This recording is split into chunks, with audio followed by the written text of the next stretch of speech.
প্রচার শুরু হচ্ছে। আজকে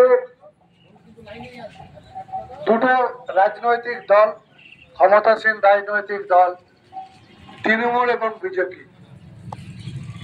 কিভাবে নিঃশব্দে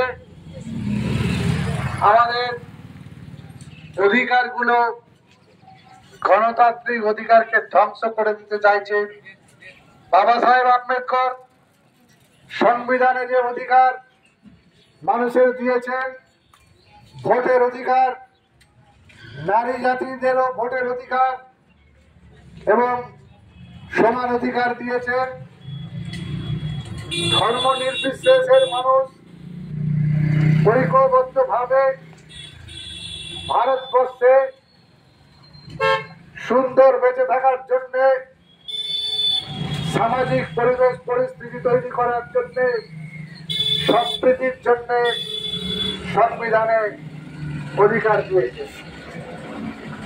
কিন্তু আমরা দেখতে পাচ্ছি দুটো রাজনৈতিক দল যৌথভাবে সেটিং করে আজকে পশ্চিমবঙ্গ তথা ভারতবর্ষের যে সংবিধান, সেই সংবিধানটাকে ধ্বংস করে দেওয়ার খেলায় মেতেছে।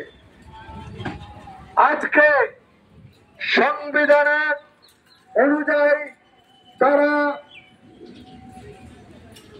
ভোটে জিতে মসনদে বসে।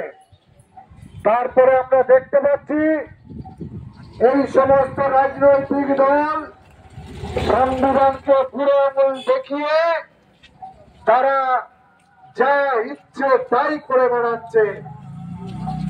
বাবা সাহেব আম্বেদকর যে অধিকার দিয়েছেন, শিক্ষার অধিকার,